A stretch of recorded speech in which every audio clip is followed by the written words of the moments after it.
គ្មានអីនិយាយច្រើនទេសម្រាប់ម្ហូបអាម៉ុកនេះបាទគ្រាន់តែឃើញ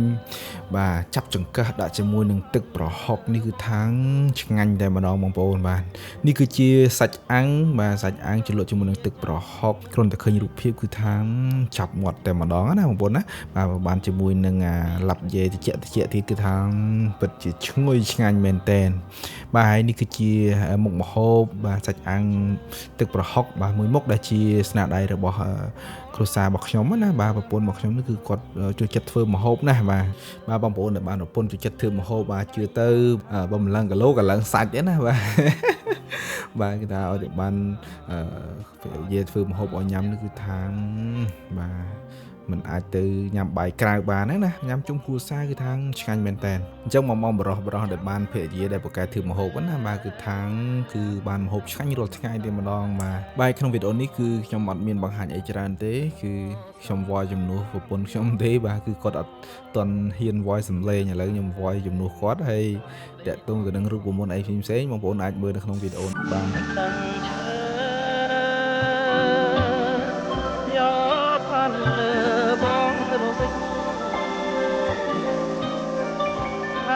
ដូចជាចាំមិនពេចចាំក្នុងចិត្តខ្ញុំជានិច្ចមិនបងសា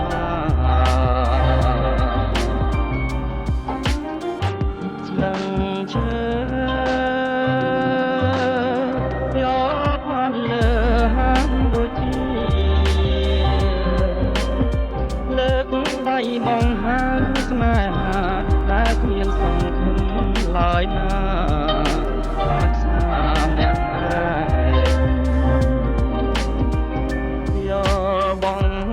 ខ្លាំងចាំស្មានដល់ពីមេឃយ៉ាងកំដៅបណ្ដាញរសានតាខ្ញុំ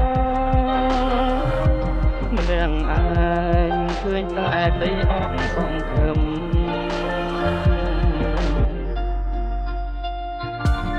ឡើងឈើ